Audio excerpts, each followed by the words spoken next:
Salmo 78 hoje para começar. Salmo 78, verso 1 a 8.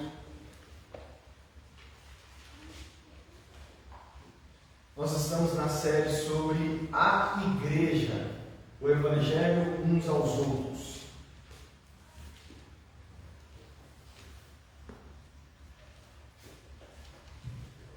E hoje já é a quarta pregação dessa série. Nós começamos vendo como que nós somos criados por Deus para viver uma vida em comunidade. Amém? Na segunda pregação nós vimos que o pecado nos separou, não só de Deus, mas uns dos outros, quebrando esse propósito de Deus, que era uma vida de viver uns para com os outros. E vimos que a salvação, ela não é apenas individual, mas ela também é coletiva, porque a salvação, ela nos resgata de todos os danos que o pecado causou. E como os danos do pecado não foi apenas individual, foi também coletivo, pois nos separou uns dos outros, a salvação de Deus não apenas nos restaura no relacionamento com Deus, não apenas, vamos dizer assim, nos torna nova criaturas, nos restaura ao propósito eterno de Deus, como nos aproxima uns dos outros de novo, tornando possível nós vivermos o propósito eterno de Deus, que é vivermos juntos. Amém? E nós já começamos, através da vida em comunidade, que é a vida da igreja, a viver essa nova vida juntos,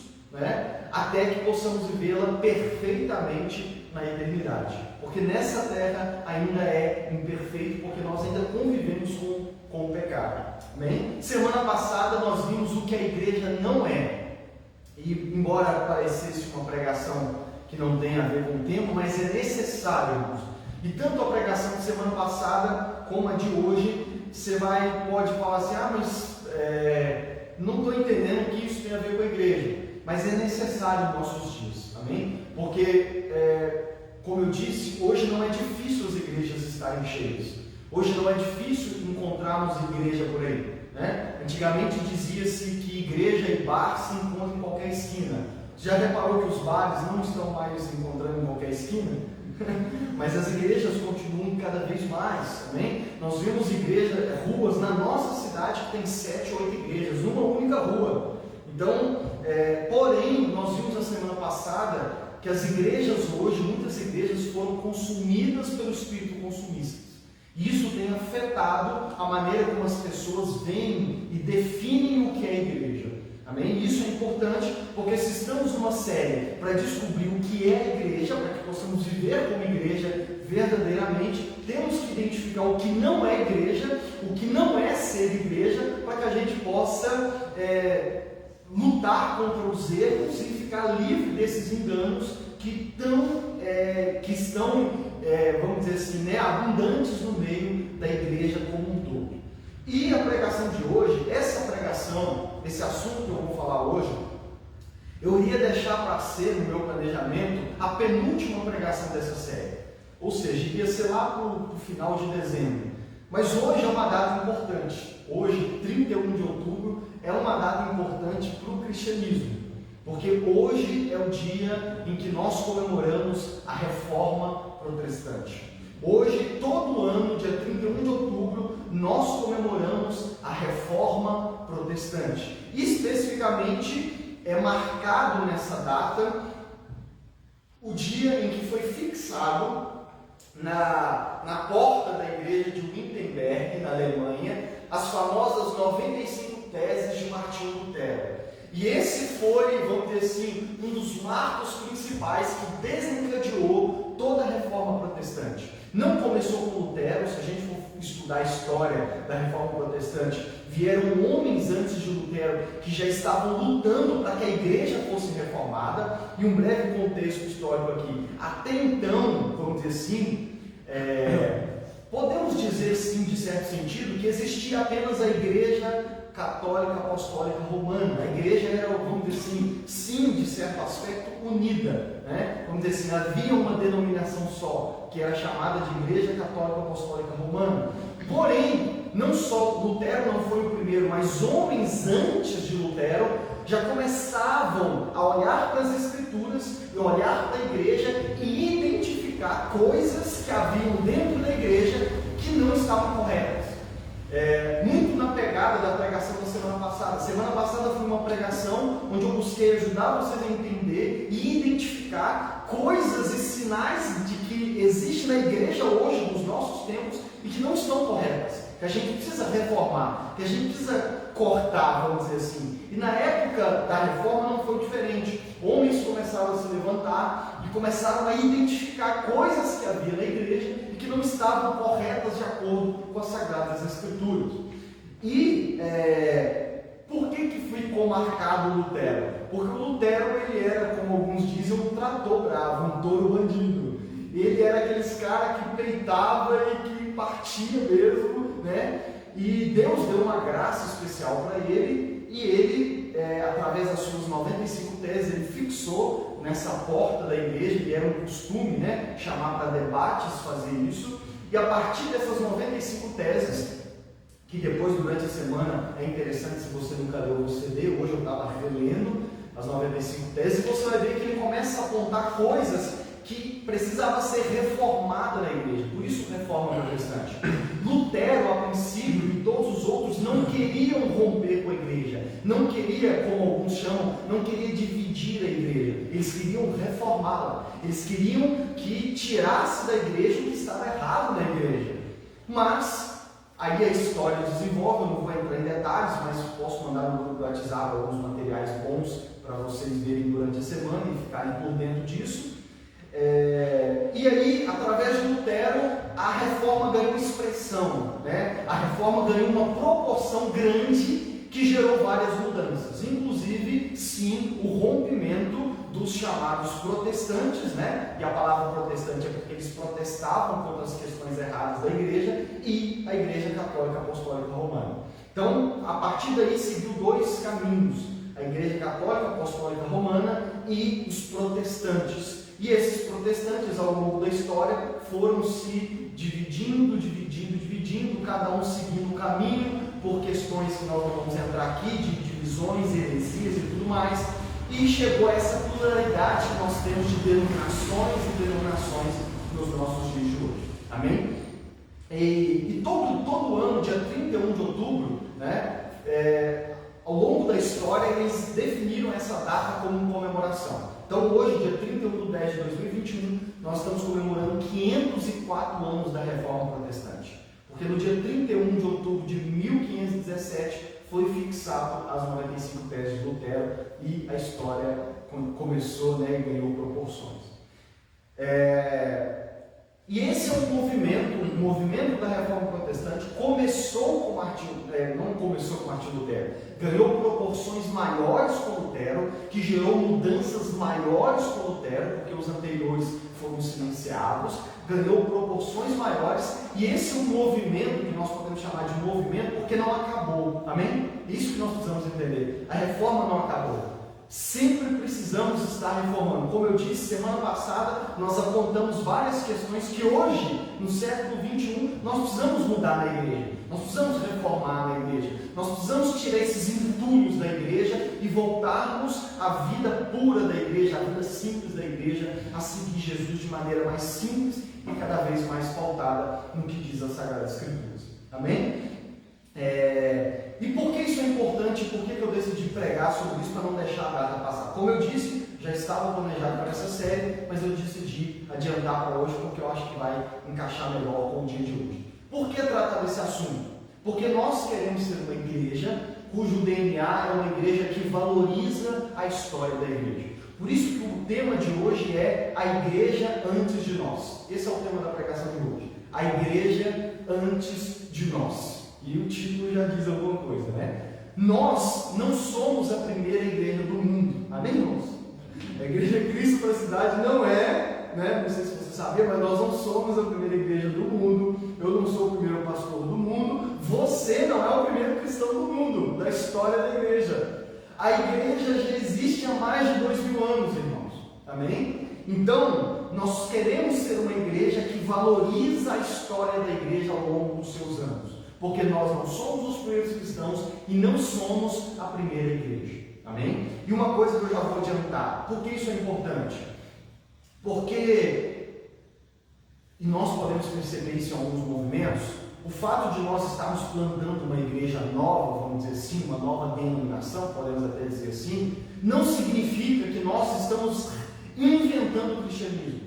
Não significa que nós somos uma igreja que sabe o que é certo, que sabe o que é correto e o que não é, e todas as outras são ruins. Não é isso.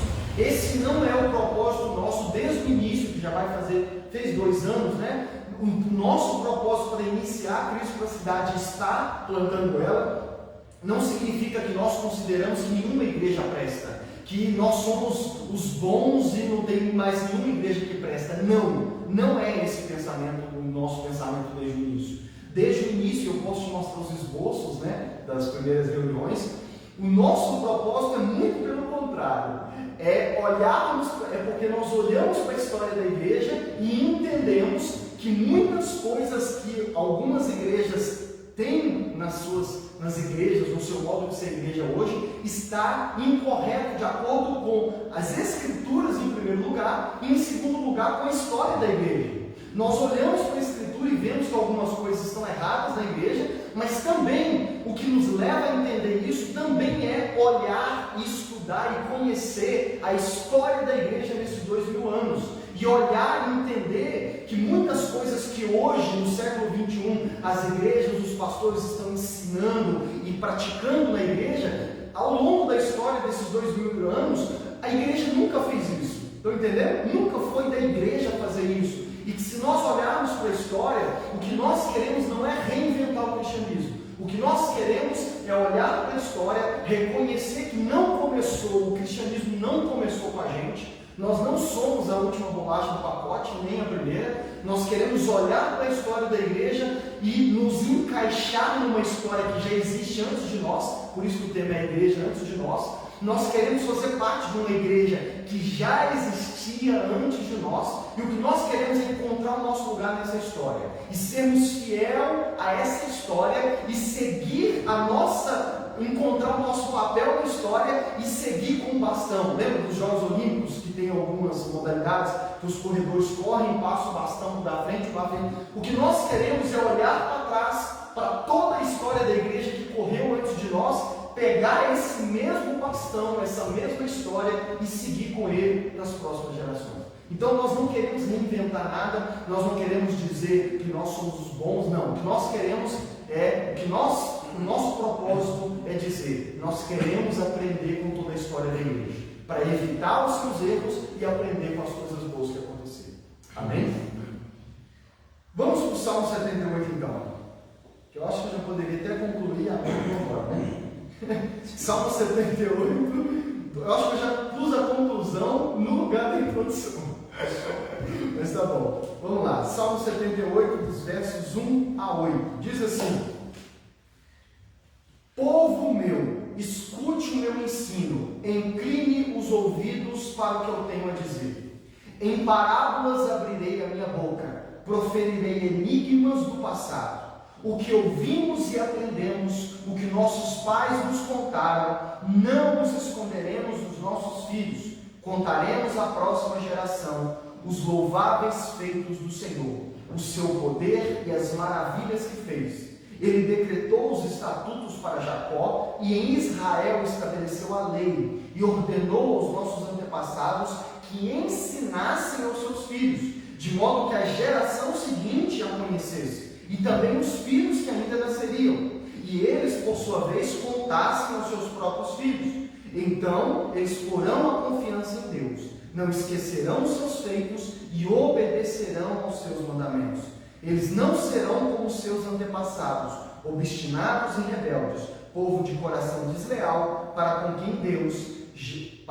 Deus, gente de espírito infiel. Vamos orar mais uma vez. Senhor Deus, eis aqui a Tua palavra, nos conduz na Tua palavra nessa noite, Senhor, nos mostrando a importância da história do Teu povo, Pai.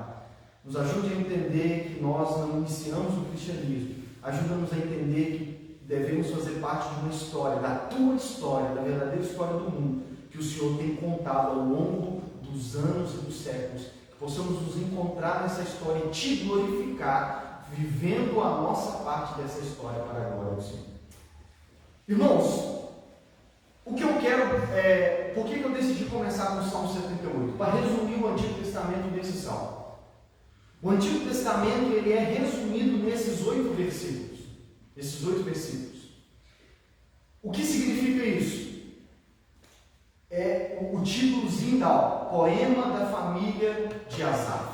Resumindo o que está dizendo aqui, essa família está dizendo o seguinte: o que nós recebemos de Deus, o que nós vimos de Deus, o que os nossos pais nos contaram que Deus fez, nós vamos contar para os nossos filhos, para que os nossos filhos contem para os seus filhos e os filhos dos filhos deles contem para os próximos filhos, para que assim, de geração em geração, as pessoas não só conheçam a Deus, mas também conheçam todos os fatos que Deus fez. E aqui é toda aquela história do Antigo Testamento, principalmente a história da libertação do Egito, amém? Toda a história de Moisés que nós lemos em Êxodo, Levítico, Número, Deuteronômio, toda aquela história da libertação do Egito, é basicamente isso que eles estão dizendo aqui. Sabe a história da nossa libertação? Então, todos aqueles feitos de Deus, as 10 pragas, abrir o Mar Vermelho, abrir o Rio Jordão, dar a vitória para Josué e o povo para conquistar a terra de Canaã,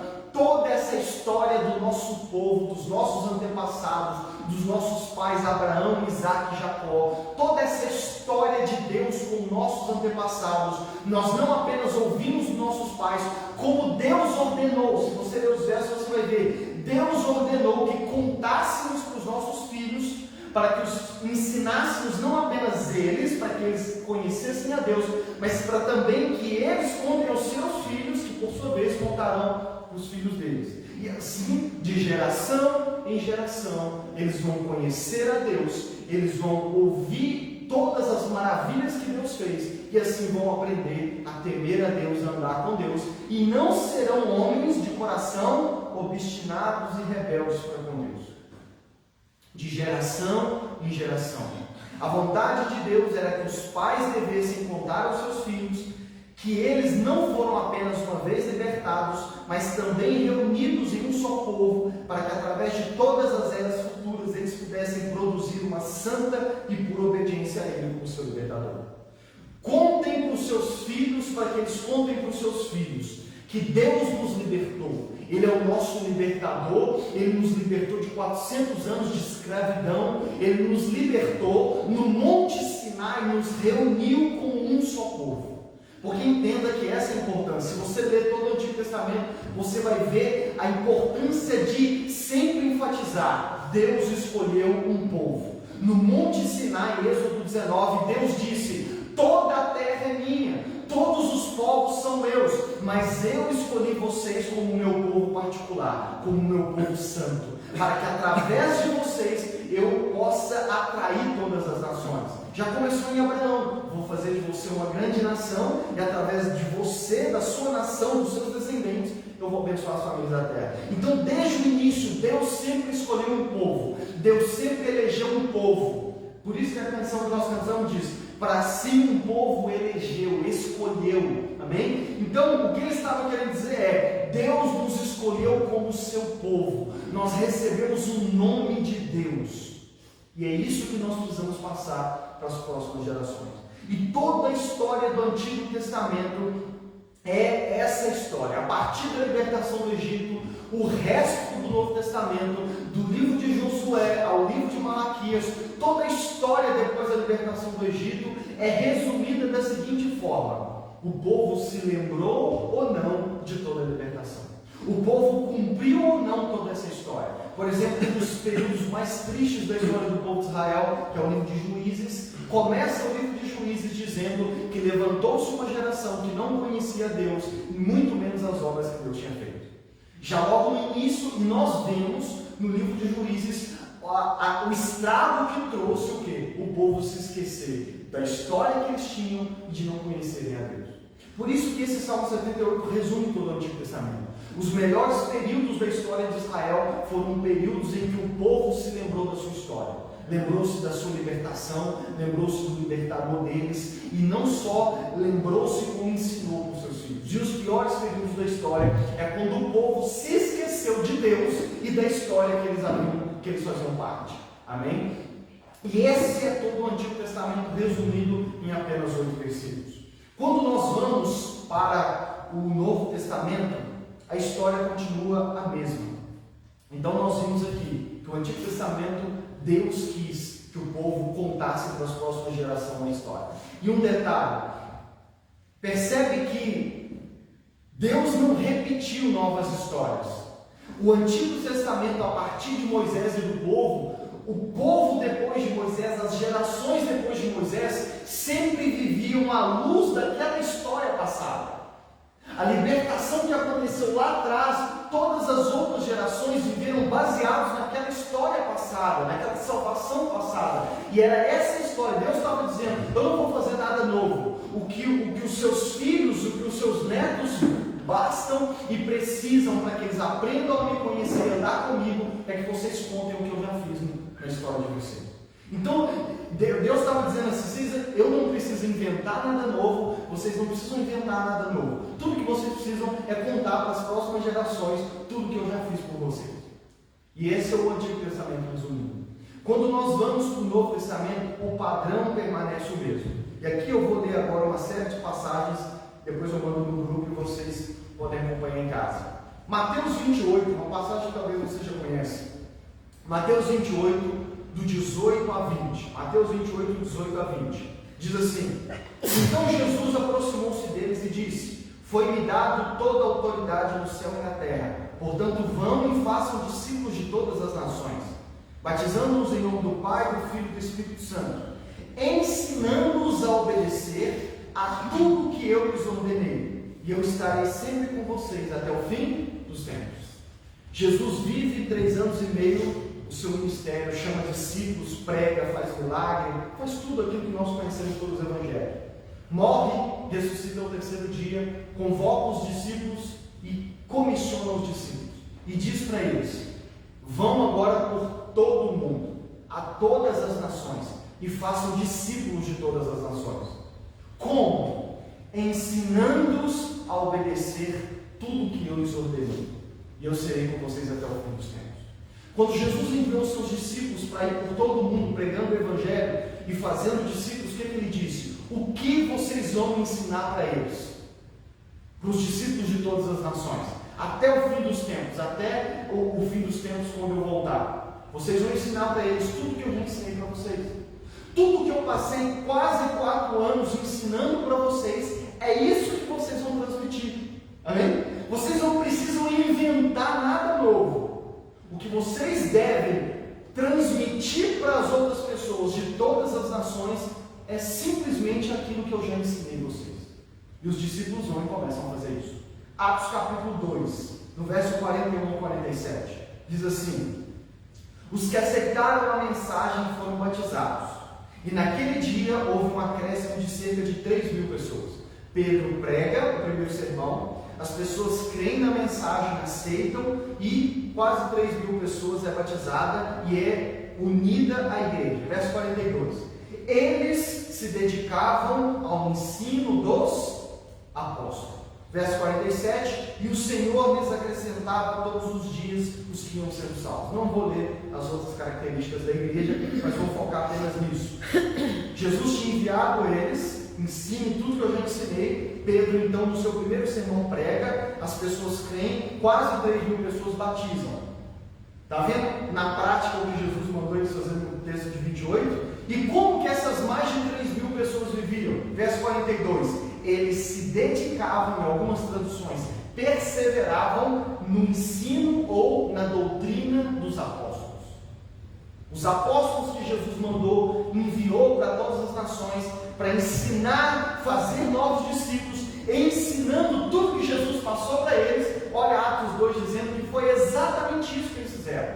Eles pregavam o Evangelho, quando as pessoas criam, eles batizavam elas, e o que? A igreja inteira, todos os que Deus acrescentava, que Deus salvava, porque é Deus quem salva, perseveravam ou se dedicavam ao ensino dos apóstolos. Qual era o ensino dos apóstolos? Aquilo que Jesus ensinou para eles. Então a igreja, as pessoas que foram se convertendo, elas não inventavam nada novo no cristianismo, elas simplesmente permaneciam, perseveravam e se dedicavam ao ensino dos apóstolos, à doutrina dos dos apóstolos. Por quê? Porque a doutrina dos apóstolos é o que Jesus ensinou para eles. Percebe como que está passando de geração para geração? O mesmo processo. E esse é o processo, irmãos. Assim a igreja começa. Os evangelhos e Atos é o início da igreja. E está na Bíblia para nos mostrar que a gente não precisa inventar nada novo. Amém? Não precisa inventar nada novo. O que os discípulos receberam de Jesus, eles transmitiram para os primeiros cristãos. E é nisso que os primeiros cristãos se dedicavam. Nós vamos agora para o apóstolo Paulo. E eu vou ler várias passagens. Por que o apóstolo Paulo Lucas? Porque do Novo Testamento, das 27 cartas do Novo Testamento, Paulo escreveu 13. Então Paulo é o que nós mais temos material dele, é o líder da igreja, é um dos apóstolos que nós mais podemos estudar o que ele ensinou, o que ele pregou e entender como que ele lidou com a igreja. Porque Atos, a partir do capítulo 9 até o final, é dedicado a falar do ministério de Paulo, e nós temos as cartas dele para entender como que ele lidava com a igreja e o ministério. Como que Paulo lidava com a igreja e o ministério, e é o que nós temos como escritura sagrada, que é o padrão para nós. 1 Coríntios capítulo 15, Paulo está escrevendo para a igreja, e eu não sei se você vai lembrar, eu estou até planejando, a gente ainda vai fazer uma série de exposição no capítulo 15, não, em 1 Coríntios. Os livros que nós vamos dedicar primeiro a estudar eles inteiros, vai ser Tito e 1 Coríntios, amém? Porque é basicamente tudo que a gente precisa, tem muita coisa boa lá. Mas focando aqui hoje, 1 Coríntios 15, versos 1 a 7. Olha Paulo escrevendo para a igreja, e olha o que ele diz para aquela igreja que tinha muitos problemas. Lembra dos problemas das igrejas de Coríntios? Ou igreja problemática, né? Isso é uma esperança para nós, irmãos. Né? Que as igrejas no começo tinham problema. Né? Olha o que Paulo diz: irmãos, quero lembrar-lhes. Essa palavra é importante. Né? Lembrar. Quero lembrar-lhes o evangelho que lhes preguei, o qual vocês receberam e no qual estão firmes. Olha o que Paulo está dizendo: eu quero lembrar vocês o evangelho que eu já preguei, no qual vocês receberam e vocês estão firmes até hoje. Verso 2: por meio deste evangelho vocês são salvos, desde que se apeguem firmemente à palavra que lhes preguei. Caso contrário, vocês têm crido em vão. Verso 3: pois o que primeiramente lhes transmiti foi o que recebi. Quero lembrar-lhes o evangelho, por quê? Porque o que eu transmiti para vocês é o que eu recebi. Essa e outras passagens você vai ver, Paulo deixa claro desde o início: o evangelho que eu prego não é da minha cabeça, eu não inventei, eu estou apenas transmitindo o evangelho que eu recebi. Em primeiro lugar, o próprio Jesus Cristo, que ele diz isso, o próprio Jesus apareceu para mim e me revelou, me deu por revelação o evangelho. E a Bíblia, em outra passagem, não vou lembrar agora, ele vai de encontro aos outros apóstolos para alinhar e mostrar para a igreja que o evangelho que ele pregava era o mesmo dos outros apóstolos. Ou seja, o que Paulo rodou a Ásia inteira pregando não era nada diferente do que Pedro, Tiago, João e todos os apóstolos pregavam. Era a mesma coisa que ele recebeu de Jesus e da igreja. Era alinhado, não tinha diferença. Amém? Não tinha diferença. E é isso que ele diz: o que eu primeiramente lhes transmiti foi o que eu recebi. Não tem nada novo, é o mesmo evangelho. Amém? E é esse que eu quero lembrar vocês. Paulo já estava um tempo longe de Coríntios, eu não lembro agora se ele chegou um dia aí em Coríntios, mas quando ele vai corrigir os problemas da igreja, ele não inventa nada novo. Ele não recorre à filosofia, a outras fontes, a coaches, a autoajuda, já atualizando aqui, né, contemporaneizando. Não, ele diz assim: o que vocês precisam do evangelho. Se você vê a carta aos Coríntios, ele sempre vai combater os problemas da igreja com o evangelho. Que evangelho é esse? Ele está dizendo: não é nada novo, é o que eu recebi e é o que eu transmiti para vocês. Não tem nada novo. Gálatas capítulo 1, dos 6 a 9. Olha o que ele escreve para as igrejas da Galácia que também estavam enfrentando problemas. Gálatas 1, 6 a 9. Diz assim, ó: admiro-me de que vocês estejam abandonando tão rapidamente aquele que os chamou pela graça de Cristo para seguirem outro evangelho, que na verdade não é o evangelho. O que ocorre é que algumas pessoas os estão perturbando, querendo perverter o evangelho de Cristo. Verso 8: mas ainda que nós os apóstolos, ou um anjo do céu, pregue um evangelho diferente daquele que já lhes pregamos, que seja amaldiçoado. Como já dissemos, agora repito, se alguém lhes anuncia um evangelho diferente daquele que já receberam, que seja amaldiçoado. Aqui ele pega mais pesado com a igreja da Galácia. Ele diz assim: eu estou espantado, eu estou admirado com a velocidade com que vocês estão abandonando o evangelho que nós pregamos para vocês. Vocês estão seguindo essas outras pessoas que estão pervertendo o evangelho de Jesus. E aí Paulo diz assim, algo que é incrível. Paulo diz assim, porque ainda que nós, apóstolos, ou um anjo do céu, anuncie para vocês um outro evangelho, o que vocês vão fazer com esse outro evangelho? Considere amaldiçoado, joga no lixo, rejeita. Repara bem, ele está dizendo, ainda que eu ou qualquer dos apóstolos apareça aí na igreja e diga assim, nós temos uma nova revelação, nós temos um complemento, ou nós temos algo novo daquilo que já anunciamos. Paulo diz, se alguém chegar acrescentando algo além do que nós já pregamos, ainda que seja nós, ou um anjo do céu, considere amaldiçoado. Ou seja, permaneçam naquilo que vocês já haviam recebido e naquilo que vocês haviam crido.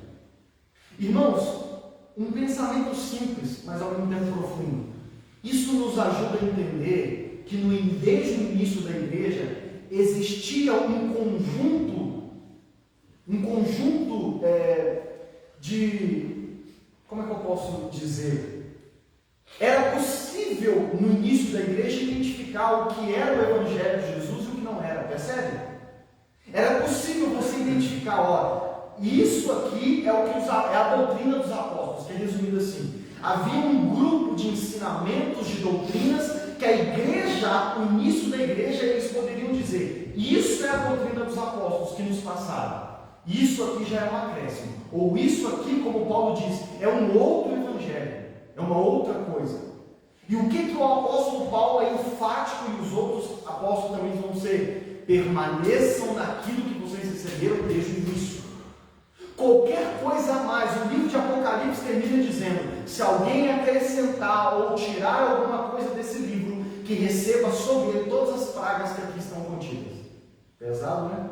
Por quê? Porque havia o que a igreja no início chamava de a doutrina dos apóstolos, que a igreja identificava, e isso é o que nós recebemos. Qualquer coisa além disso, considere anátema, disse o apóstolo Paulo para a igreja. E ele diz, ainda que um de nós apareça aí de novo e diga, deixa eu acrescentar algo novo.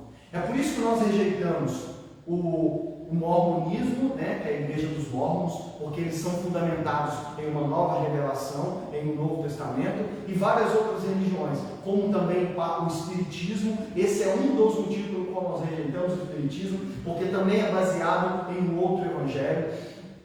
Só por aí nós podemos entender que ao longo da história da igreja, e desde o início, não só havia um conjunto que poderia ser chamado de um evangelho e a doutrina dos apóstolos, como também já haviam pessoas infiltradas na igreja que queriam perverter isso, que queriam desviar a igreja, que queriam inventar novas doutrinas. E você vai ver isso aqui agora, Paulo escrevendo para Timóteo, para Tito. 1 Timóteo capítulo 6, capítulo 4, versos 6 e 7. Timóteo, lembrando, era um jovem pastor, discípulo de Paulo, que Paulo estava treinando. E aqui, a essa altura do campeonato, Timóteo já era pastor de uma igreja, ele já tinha assumido uma igreja. E Timóteo estava enfrentando problemas, resistência, pessoas que já não ouviam mais Paulo, pessoas que rejeitavam Paulo, estavam pressionando Timóteo a também esquecer de Paulo. E nessa época Paulo estava preso. Então tinha aquela pressão das pessoas não quererem dar ouvidos a Paulo. Um dos motivos é que Paulo era assim. Você percebeu em Gálatas e em Coríntios. Não tem conversa. É isso aqui, pronto, acabou. Não tem invenção nova, não. E isso no meio de uma igreja onde já tinha pessoas que queriam perverter, inventar algo novo. Tudo isso, Paulo era um cara a ser combatido. Esse Paulo aí, ele só fica falando só a escritura, ele só fica falando que não tem invenção nova, não tem nada novo, esse cara aí está por fora, ele não está acompanhando as mudanças da igreja. E aí Paulo vai escrever para Timóteo, olha o que ele diz para Timóteo, capítulo 4, versos 6 e 7. Se você transmitir essas instruções aos irmãos, será um bom ministro de Cristo Jesus, nutrido com as verdades da fé e da boa doutrina que tem seguido. Rejeite, porém, as fábulas profanas de velhas e exercite-se na piedade. Uma das lutas que Timóteo estava enfrentando era acrescentar na igreja, na doutrina e no evangelho, coisas novas, para simplificar o entendimento. E o que Paulo está dizendo para Timóteo é: se você transmitir aquilo que eu ensinei para você, você vai ser um bom ministro, você vai ser um bom pastor, você vai ser um bom líder. Nutrido das verdades da fé e da boa doutrina que você tem seguido. Paulo está dizendo: Timóteo, até agora você tem seguido a boa doutrina, você tem seguido a doutrina dos apóstolos, permaneça nela, transmita ela à sua igreja. Se você transmitir aquilo que você já recebeu, sem querer inventar nada novo, você vai ser um bom pastor. Irmão, um bom pastor não é aquele que aproveita de várias coisas novas que tem hoje, como psicologia, metodologias coach e tudo mais, e agrega à igreja treinamentos de empreendedorismo, técnicas de empreendedorismo. Um bom pastor é aquele que simplesmente transmite as verdades que vem sustentando a igreja desde o seu início. Paulo diz: se você transmitir aquele básico, você já vai ser um bom pastor, você vai ser um bom ministro. Mas rejeite as fábulas profanas de velhas caducas. E rejeite todas essas coisas novas que estão querendo infiltrar no meio da igreja, no meio do evangelho, no meio dessa doutrina.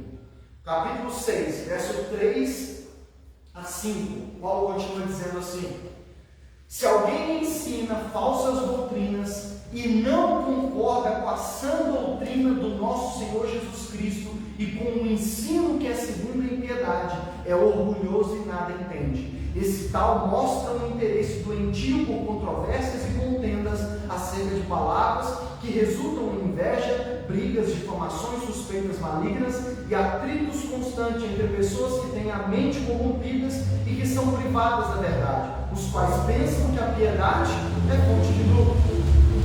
Olha o que ele diz: se alguém ensina doutrinas falsas e que não concorda com essa doutrina, o que Paulo está dizendo? Se alguém ensina algo novo, doutrinas que são falsas, que não estão de acordo com a sã doutrina do nosso Senhor Jesus Cristo, rejeita. São pessoas que só querem o próprio interesse e todas essas características que eu não vou focar aqui. O ponto é simplesmente mostrar para você que Paulo era possível, repetindo mais uma vez, era possível distinguir quando as doutrinas eram novas e falsas, porque não estavam de acordo com essa doutrina. Amém?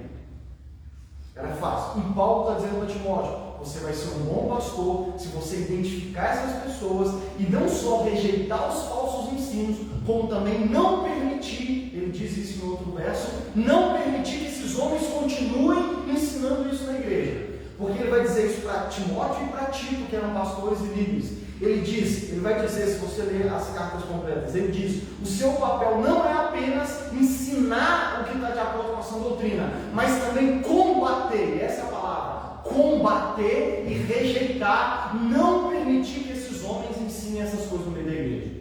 Ou seja, Timóteo, como pastor, como líder, não só ensina o que é certo, mas combata os que ensinam coisas erradas. E essa é a luta pela fé, é o bom combate da fé. Por isso, irmãos, que alguns pastores no Brasil hoje não são entendidos, porque eles são, vamos dizer assim, mais enfáticos ao combater as falsas heresias. Mas esse é um papel do bom pastor, do pastor que é fiel à sã doutrina. Amém? 2 Timóteo 1,13, Paulo diz assim para Timóteo: retenha com fé e amor em Cristo Jesus o modelo da sã doutrina que você ouviu de mim. Olha o que ele está dizendo: retenha, mantenha. Com fé e amor em Cristo Jesus, o modelo da sã doutrina que você ouviu de mim. Mantenha aquilo que você aprendeu comigo. Não se afaste disso. Capítulo 2 de Timóteo 2, 1 e 2, ele diz assim, portanto você, meu filho, fortifique-se na graça que há em Cristo Jesus. Verso 2, e as coisas que me ouviu dizer, na presença de muitas testemunhas, confie a homens fiéis, que sejam também capazes de ensinar a outros. Esse é um dos textos importantes, que é muito parecido com o Salmo 78. Olha o que Paulo está dizendo, você é meu filho fiel. Capítulo 1, retenha o que eu te ensinei. Capítulo 2, as coisas que você me ouviu ensinar, transmita para homens fiéis. Ensine para homens fiéis, que sejam capazes de ensinar outros. Ou seja, o que você recebeu de mim, ensine para homens que vão ser fiéis, não só para receber, mas também ensinar para outros que ensinem outros, e assim de geração em geração, como o próprio Deus estabeleceu no Salmo 78. E irmãos, esse verso resume toda a história da igreja. A história da igreja nesses 2000 anos é homens fiéis recebendo a boa tradição, a sã doutrina dos apóstolos, o verdadeiro evangelho de Jesus e passando para a geração seguinte. É como aquela corrida de revezamento do bastão. É homens fiéis recebendo o bastão da sã doutrina do evangelho de Jesus, da geração anterior, correndo a sua boa caminhada, o período que Deus deu para eles correr e passando para a próxima geração. Não é inventando nada novo, é simplesmente recebendo, sendo fiel e passando para a próxima geração. Essa é o resumo da história da igreja. É por isso que a Bíblia chegou até nós. Muitos, como que a Bíblia durou esses anos todos sem ser modificada? Irmãos, porque com a igreja, Deus preservou ao longo da história da igreja homens fiéis que receberam de homens fiéis e transmitiram para homens fiéis. E é por isso que nós podemos ter certeza que o que está na nossa mão hoje é a doutrina dos apóstolos e é o Evangelho de Jesus Cristo. Porque Deus, você acha que Deus não ia conservar, irmãos? Deus é o maestro por trás de toda a história. Ele é o Todo-Poderoso que conduz toda a história. Quem está escrevendo a história é Ele. Então Ele conduziu ao longo da história da igreja, manteve fiel sempre ao longo da história da igreja, homens fiéis que receberam e transmitiram para a próxima geração. Para Tito, Paulo diz assim, capítulo 1, versos 7 a 9, Paulo diz assim para Tito, um outro líder que ele treinou: por ser encarregado da obra de Deus, é necessário que o bispo seja irrepreensível, não orgulhoso, não briguento, não apegado ao vinho, não violento, nem ávido por lucro desonesto. É preciso, porém, que ele seja hospitaleiro, amigo do bem, sensato, justo, consagrado, tenha domínio próprio e apegue-se firmemente à mensagem fiel, da maneira como foi ensinada, para que seja capaz de encorajar outros pela sã doutrina e de refutar os que se opõem a ela. Paulo está dizendo para Tito, porque Paulo deixou Tito em Creta, para Tito levantar novos líderes da igreja. E aí Paulo dá os requisitos básicos exigidos para aqueles que querem ser pastor.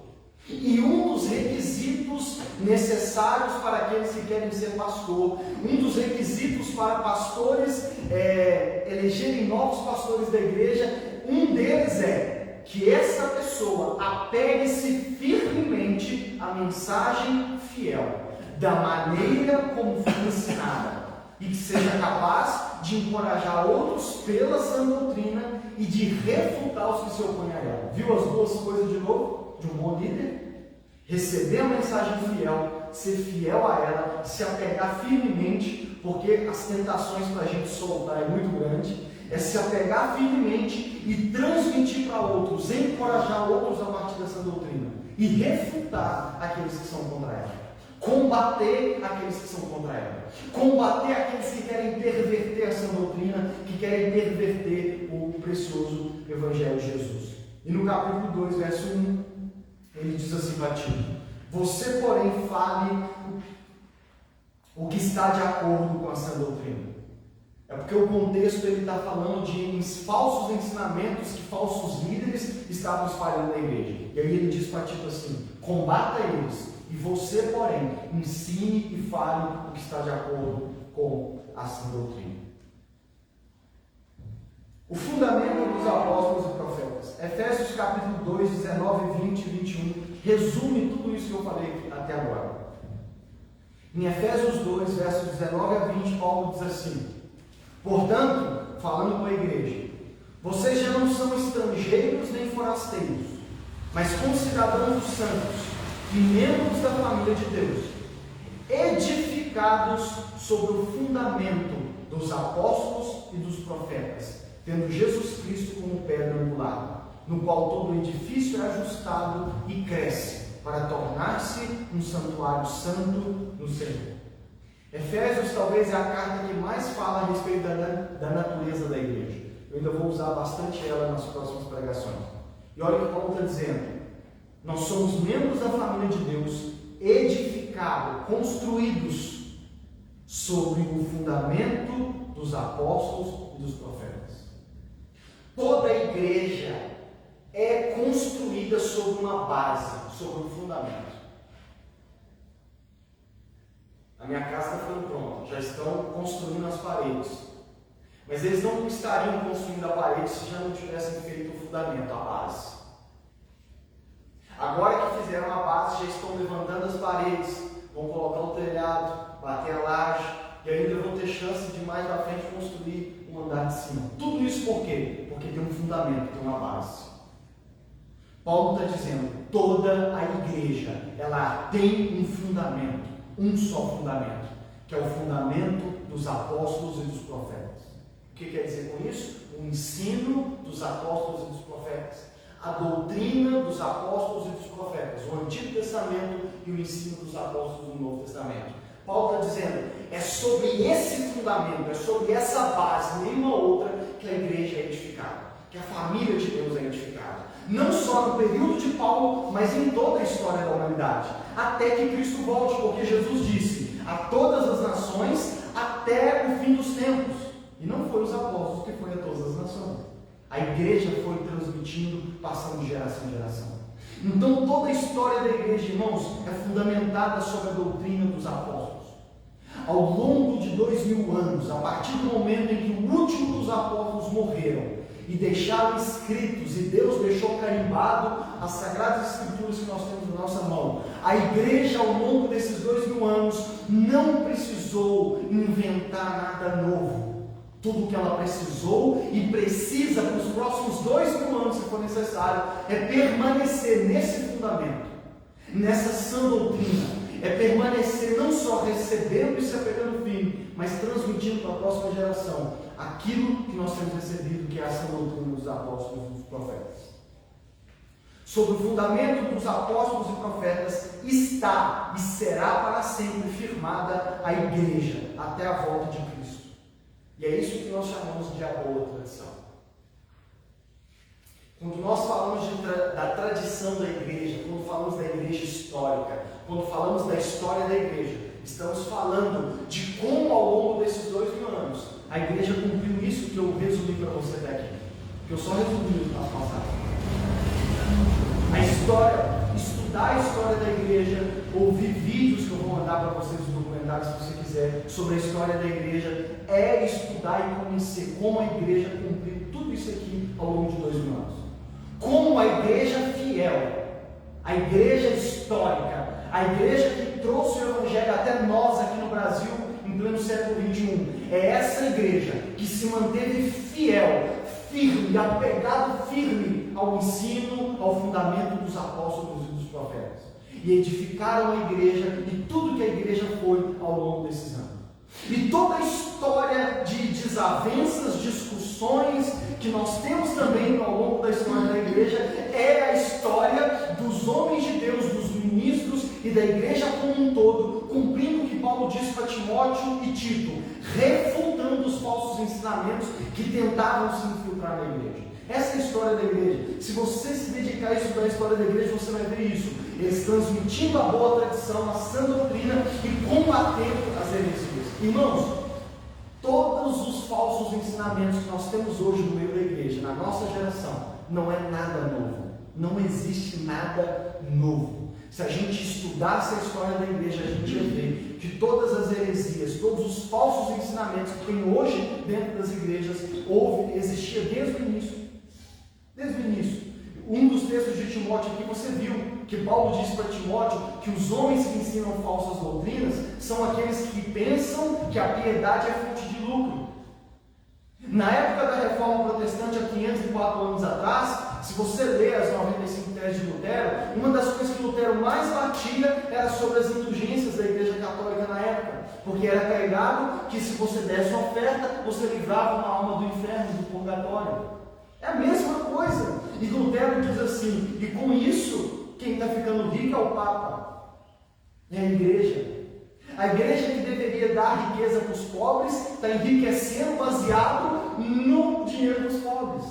E o que nós vemos hoje em muitas denominações por aí? Os pastores do Pix, que agora entraram na modernidade, estão agora fazendo live e pedindo para as pessoas fazendo Pix. E o tanto de gente que está fazendo, gente. Por isso que não há nada novo, irmãos. Não há nada novo. E esse é um dos motivos pelo qual nós estamos falando desse assunto nessa série sobre a igreja. Edmundo Burke diz assim, tem uma frase dele que diz assim: um povo que não conhece sua história está fadado a repeti-la. Um povo que não conhece sua história está fadado a repeti-la.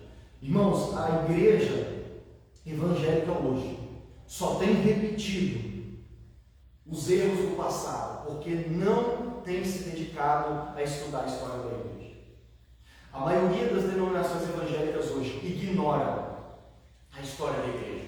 E é por isso que elas têm repetido os erros que a igreja repetiu ao longo dos seus 2000 anos. Por isso. É por isso que crentes cristãos dentro das igrejas estão sendo enganados com erros que, se eles lessem as Escrituras ou estudassem a história da igreja, eles não cairiam. Mas por que estão caindo? Porque desconhecem as Sagradas Escrituras e desconhecem a história da igreja. Nunca leram as 95 teses de Lutero. Amém? E por isso estão repetindo a história. Se você for olhar nas suas redes sociais hoje, são poucas as igrejas. As igrejas que estão falando da reforma protestante, a maioria delas são igrejas reformadas. São igrejas que, se você perguntar como é a sua igreja, a minha igreja é reformada. O que eles estão querendo dizer? É uma igreja que sempre busca permanecer firme na luta que foi conquistada pela reforma protestante. As igrejas, a maioria dessas igrejas, principalmente neopentecostais, elas não estão falando da reforma protestante. Por quê? Porque se eles falarem da reforma protestante, se eles falarem da história da reforma protestante, vai ser combatido os erros que eles estão cometendo hoje. E é por isso que eles não falam. E é por isso que as igrejas que se mantêm comemorando, não só no dia 31, mas sempre estão relembrando a história da igreja, são as igrejas que, se você for analisar, são as igrejas mais fiéis. Não estou dizendo que são perfeitas, mas são mais fiéis às Sagradas Escrituras. E esse é o motivo de estarmos falando disso nessa noite. Porque nós queremos ser uma igreja que não despreza a história da igreja. Para que a gente não cometa os mesmos erros que a igreja cometeu ao longo dos seus anos. Lucas, o que nos leva a, por exemplo, uma pregação como a de semana passada, onde nós apontamos erros da igreja? O que me leva a ter tanta convicção, mesmo eu com apenas 28 anos de idade, ter tanta convicção quando eu aponto os erros de algumas igrejas hoje? Às vezes a gente fala comigo, você tem que parar de falar de outras igrejas. Mas tem vários motivos que eu falo. E um deles é esse. O que me leva a ter convicção e falar com ousadia e convicção dos erros que as igrejas estão cometendo, não é porque eu sou bom, não é porque eu sei das coisas e os outros não sabem. É porque desde que eu entendi isso que eu estou compartilhando com vocês, da importância da história da igreja, os meus olhos têm se aberto e eu não estou tirando de debaixo do meu braço. É porque eu tenho acompanhado de perto, no sentido de rede social, pastores muito mais velhos do que eu. Pastores que o que eu tenho de idade eles têm de ministério. E um ministério centrado não apenas nas Sagradas Escrituras, mas na história da igreja. Pastores com quem eu aprendo os erros e os acertos da história da igreja. E é por isso que me dá convicção, para mesmo ser um pastor novo, poder chegar aqui e compartilhar com vocês, ó, isso está errado e nós temos que fazer assim de forma correta. Não é porque eu sou bom ou aquilo outro, mas é porque durante a semana, ao longo da minha caminhada cristã, principalmente desde que eu passei a conhecer a história da Reforma Protestante. Amém? Então, um povo que não conhece a sua história está fadado a repetir. E é por isso que nós queremos que no DNA da nossa igreja a gente sempre esteja falando da reforma. A gente não só da reforma, né, mas de toda a história da igreja. Para quê? Para que a gente não só aprenda os erros e não repita-os, como a gente também conheça o caminho velho e antigo, né? O velho caminho, aquele caminho seguro em que quem andou nesse caminho por esses 2000 anos da história da igreja permaneceu fiel a Deus, fiel às Sagradas Escrituras. Não é nesse caminho que nós queremos andar. É como se nós estivéssemos à margem e nós agora, alguém nos chamasse e dissesse, venha por esse caminho. Eu e o Gabriel vamos para Belo Horizonte toda semana. E nem eu nem ele tenta inventar um caminho novo para BH. O caminho que nós pegamos é a velha 040. E mesmo ela tendo os seus riscos, os seus perigos, é o velho caminho que nos leva, graças a Deus, seguros até BH e nos traz de volta para casa todos os dias.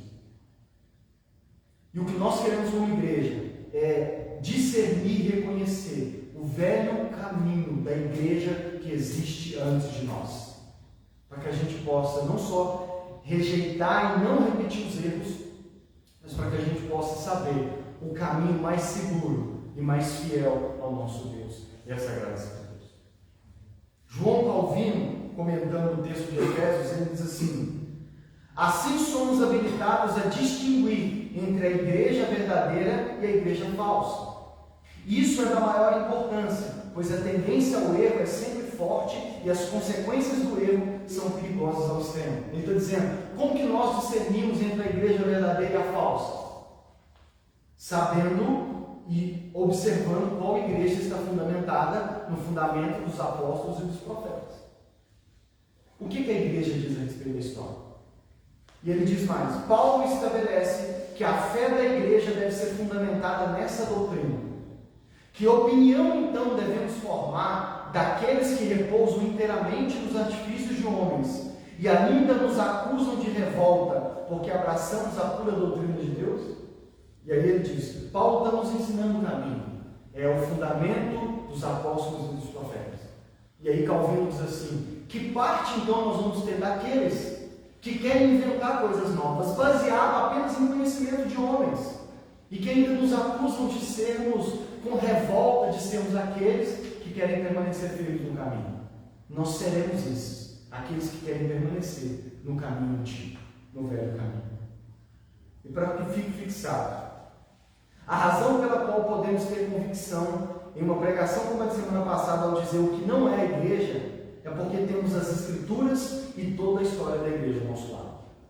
O que pode nos dar a certeza de olharmos e dizer, isso não é igreja, isso não faz parte da igreja, e não pode fazer parte da igreja, e nós vamos combater se for preciso. Não é porque somos bons e sabemos tudo, mas é porque temos as Sagradas Escrituras e toda a história da igreja ao nosso lado. E por fim, nós estamos plantando a Cristo para a cidade, não para ser uma nova igreja, nem porque nós é que sabemos o que é certo e errado. O que queremos é andar nos velhos caminhos de uma igreja que já existe há 2000 anos. Amém? Fique de pé.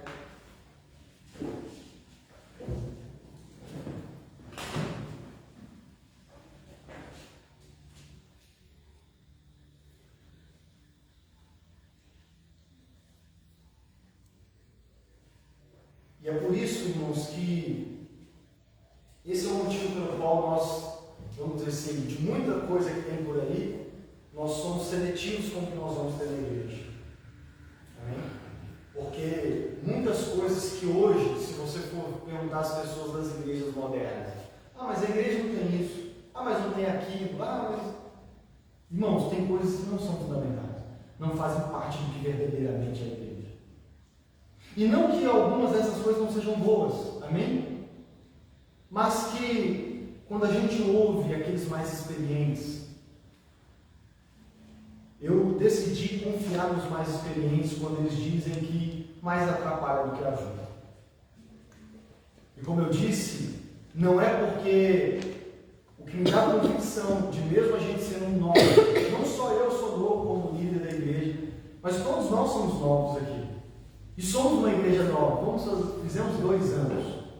Mas o que nos dá a convicção de permanecer e de ter a certeza de que não estamos no caminho errado, como muitos podem dizer e já me disseram, é porque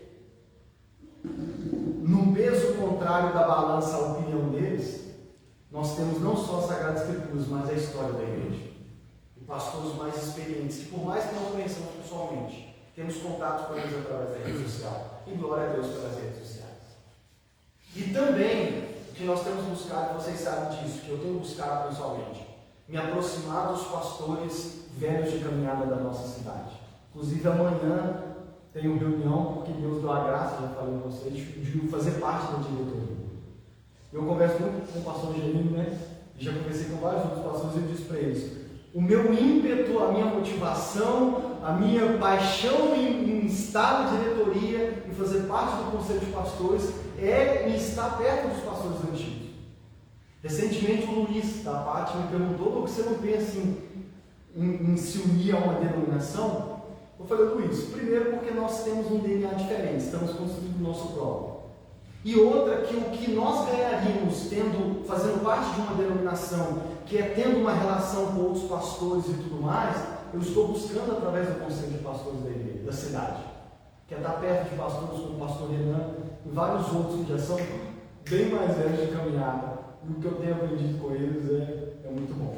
Amém? E também, vamos dizer assim, ainda que talvez eles não vieram aqui, o pastor Renan até, se tivéssemos com durante a semana, ele ia vir recentemente. É que eles, vamos dizer assim, me abraçaram, estão aturando a minha juventude, né? A minha falta de entendimento da juventude, mas me abraçaram, me compreendem e estenderam a mão e, vamos dizer assim, né? Estão cuidando de mim e tudo mais. Amém, irmãos? Então, possamos juntos trilhar esse caminho, fazer parte dessa igreja que já existe antes de nós, que possamos firmes estar convictos de que não estamos no caminho errado, pelo contrário, estamos no caminho certo. Amém? E isso tudo não para a nossa glória, mas para a glória do nosso Deus. Porque como nós começamos, tudo isso é para que a gente ande cada vez mais no temor do Senhor, até que Ele volte. Vamos orar e agradecer a Deus por hoje. Senhor, nosso Deus e nosso Pai, agradeça a Deus neste momento, irmãos. Se você de fato compreendeu, agradeça a Ele e peça